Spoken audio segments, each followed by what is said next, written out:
Алаш ардақтыларының Әлихан Ахмет секілді сондай боздақтардың арманымен берден айтсақ қайрат бастаған желтоқсан құрбандарының қанымен келген тәуелсіздік күні әлемнің әр түкпіріндегі қазақ үшін аса қымбатты сауға және жанмен де айырбастауға болатын кереметтей күн деп атауға болады тәуелсіздік күнін.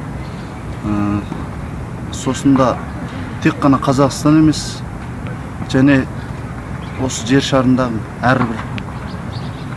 әрбір не дейміз, бойлығындағы болсын, ендігінде болсын, әр жердегі қазақтар бұны еске алмай қоймайды және осы күн үшін ғаламат қуанады деп ойлаймыз.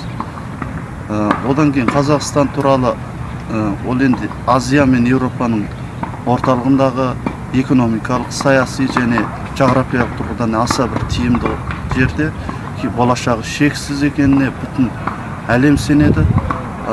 Және бір жағынан алдыдағы 2017 экспо сәтті өтетініне, одан ары қарай 2050 жоспары мезетінен бұрын орындалатынына әлем халқы сенеді.